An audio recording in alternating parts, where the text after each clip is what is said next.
ओम शांति। आज 23 जुलाई 2025 बाप दादा के मधुर महावाक्य। बाबा कहते, मीठे बच्चे, जब समय मिले तो एकांत में बैठ विचार सागर मंथन करो। जो पॉइंट्स सुनते हो उसको रिवाइज करो। प्रश्न है, तुम्हारी याद की यात्रा पूरी कब होगी? उत्तर है, जब तुम्हारी कोई भी कर्मेंद्रिय धोखा ना दे, कर्मातीत अवस्था हो जाए, तब याद की यात्रा पूरी होगी। अभी तुमको पूरा पुरुषार्थ करना है, ना उम्मीद नहीं बनना है, सर्विस पर तत्पर रहना है। ओम शांति। मीठे मीठे बच्चे, आत्म अभिमानी होकर बैठे हो। बच्चे समझते हैं आधा कल्प हम देह अभिमानी रहे हैं। अब देही अभिमानी हो रहने के लिए मेहनत करनी पड़ती है। बाप आकर समझाते हैं, अपने को आत्मा समझ कर बैठो, तब ही बाप याद आएगा, नहीं तो भूल जाएंगे। याद नहीं करेंगे तो यात्रा कैसे कर सकेंगे? पाप कैसे कटेंगे? घाटा पड़ जाएगा। यह तो घड़ी घड़ी याद करो, ये है मुख्य बात। बाकी तो बाप अनेक प्रकार की युक्तियां बतलाते हैं। रॉन्ग क्या है और राइट क्या है वह भी समझाया है। बाप तो ज्ञान का सागर है, भक्ति को भी जानते हैं। बच्चों को भक्ति में क्या क्या करना पड़ता है समझाते हैं। यह यज्ञ तप आदि करना, यह सब है भक्ति मार्ग। भल बाप की महिमा करते हैं। बाबा कहते, भक्ति में भल महिमा करते हैं, परंतु उल्टी। वास्तव में श्री कृष्ण की महिमा भी पूरी नहीं जानते। हर एक बात को समझना चाहिए। जैसे श्री कृष्ण को वैकुंठ नाथ कहा जाता। अच्छा, बाबा पूछते हैं, श्री कृष्ण को त्रिलोकी नाथ कहा जा सकता है? गाया जाता है ना त्रिलोकी नाथ। अब त्रिलोकी के नाथ अर्थात तीनों लोक, मूल वतन, सूक्ष्म वतन, स्थूल वतन। तुम बच्चों को समझाया जाता है तुम ब्रह्मांड के भी मालिक हो। श्री कृष्ण तो ऐसे समझते होंगे कि हम ब्रह्मांड के मालिक हैं। बाबा कहते, क्या वो ऐसे समझते होंगे? नहीं, वह तो वैकुंठ में थे। वैकुंठ कहा जाता स्वर्ग, नई दुनिया को। तो वास्तव में त्रिलोकी नाथ कोई भी है नहीं। बाप अभी राइट बात समझाते। तीन लोक तो हैं, ब्रह्मांड का मालिक शिव बाबा भी है, तुम भी हो। सूक्ष्म वतन की तो बात ही नहीं। स्थूल वतन में भी वह मालिक नहीं, न स्वर्ग का न नरक का मालिक। श्री कृष्ण है स्वर्ग का मालिक। नरक का मालिक है रावण। इनको रावण राज्य, आसुरी राज्य कहा जाता। मनुष्य तो कहते हैं, परंतु समझते नहीं। तुम बच्चों को बाप बैठ समझाते हैं। रावण को 10 शीश देते हैं, 5 विकार स्त्री के, 5 विकार पुरुष के। अब 5 विकार तो सबके लिए हैं, सब है ही रावण राज्य में। अभी तुम श्रेष्ठाचारी बन रहे हो। बाप आकर श्रेष्ठाचारी दुनिया बनाते। एकांत में बैठने से ऐसे ऐसे विचार सागर मंथन चलेगा। उस पढ़ाई के लिए भी स्टूडेंट एकांत में किताब ले जाकर पढ़ते हैं। तुमको किताब तो पढ़ने की दरकार नहीं है। हाँ, तुम पॉइंट्स नोट करते हो, इसको फिर रिवाइज करना चाहिए।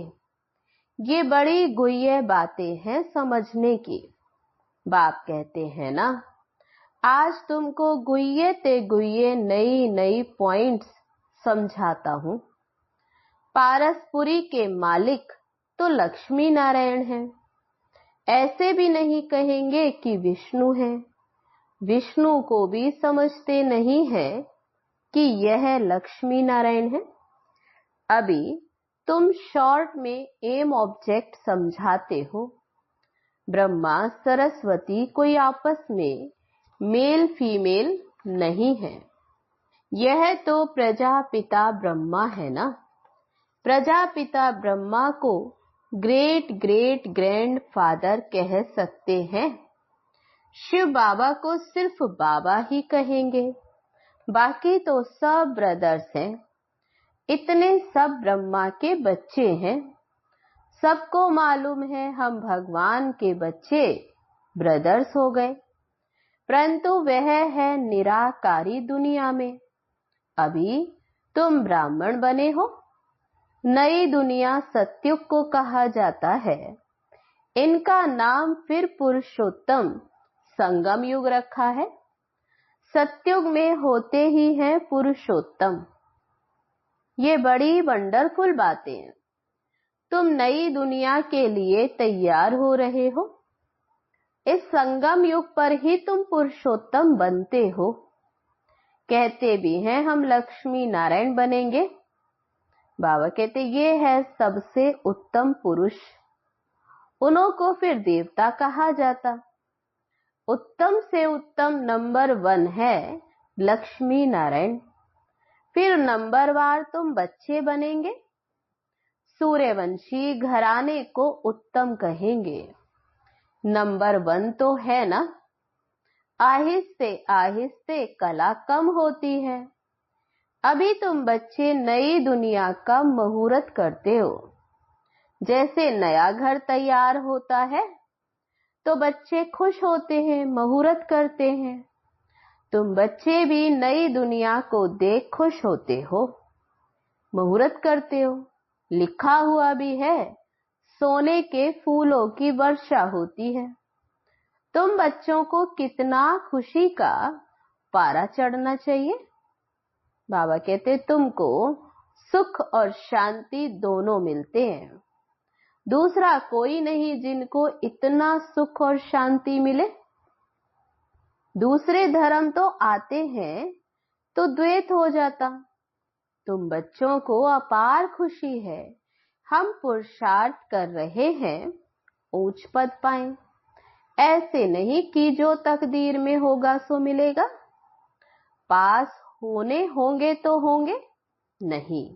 तब बाबा कहते तुम पुरुषार्थ करते हो। हर बात में पुरुषार्थ तो जरूर करना है। पुरुषार्थ नहीं पहुंचता है तो कह देते जो नसीब में होगा। फिर पुरुषार्थ करना ही बंद हो जाता। बाप कहते हैं तुम माताओं को कितना ऊंच बनाता हूं। फीमेल का मान सब जगह है। विलायत में भी मान है। यहाँ बच्ची पैदा होती तो उल्टी चारपाई कर देते। दुनिया बिल्कुल ही डरती है। इस समय तुम बच्चे जानते हो भारत क्या था, अब क्या है। मनुष्य तो भूल गए, सिर्फ शांति शांति मांगते रहते। विश्व में शांति चाहते हैं। तुम ये लक्ष्मी नारायण का चित्र दिखाओ। इन्हों का राज्य था तो पवित्रता सुख शांति भी थी। तुमको ऐसा राज्य चाहिए ना। मूल वतन में तो विश्व की शांति नहीं कहेंगे। विश्व में शांति तो यहाँ होगी ना। देवताओं का राज्य सारे विश्व में था। मूल वतन तो है आत्माओं की दुनिया। मनुष्य तो ये भी नहीं जानते कि आत्माओं की दुनिया होती है। बाबा कहते हैं हम तुमको कितना ऊंच पुरुषोत्तम बनाता हूं, ये समझाने की बात है। ऐसे नहीं रड़ियां मारेंगे भगवान आया है तो कोई मानेगा नहीं। बाबा कहते ऐसे तो नहीं, और ही गाली खाएंगे और खिलाएंगे। कहेंगे बीके अपने बाबा को भगवान कहती हैं। ऐसी सर्विस नहीं होती। बाबा तो युक्ति बताते रहते हैं। कमरे में 8-10 चित्र दीवार में अच्छी रीति लगा दो और बाहर में लिख दो, बेहद के बाप से बेहद सुख का बरसा लेना है, अथवा मनुष्य से देवता बनना है तो आओ हम आपको समझाएं। ऐसे बहुत फिर आने लग पड़ेंगे, आप ही आते रहेंगे। विश्व में शांति तो थी ना, अभी इतने ढेर धर्म है, तमो प्रधान दुनिया में शांति कैसे हो सकती है? विश्व में शांति वह तो भगवान ही कर सकते हैं। शिव बाबा आते हैं, जरूर कुछ सौगात लाते होंगे।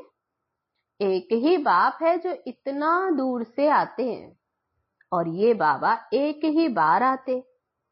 इतना बड़ा बाबा 5000 वर्ष के बाद आते हैं। मुसाफिरी से लौटते हैं तो बच्चों के लिए सौगात ले आते हैं ना। स्त्री का पति भी बच्चों का बाप तो बनते हैं, फिर दादा परदादा तरदादा बनते। इनको तुम बाबा कहते हो, फिर ग्रैंडफादर भी कहते हो। ग्रैंडफादर तो ये ग्रेट ग्रैंडफादर भी होगा, तो बाबा कहते ये है ग्रेट ग्रैंडफादर। बिरादरियां है ना, एडम आदिदेव नाम है, परंतु मनुष्य तो समझते नहीं। तुम बच्चों को अभी बाप बैठ समझाते हैं। बाप द्वारा सृष्टि चक्र की हिस्ट्री ज्योग्राफी को तुम जानकर चक्रवर्ती राजा बन रहे हो। बाबा कितना प्यार और रुचि से पढ़ाते हैं, तो इतना पढ़ना चाहिए ना।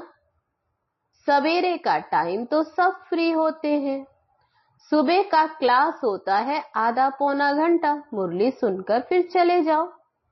याद तो कहाँ भी रहते कर सकते हो। इतवार का दिन तो छुट्टी है, सवेरे 2-3 घंटा बैठ जाओ।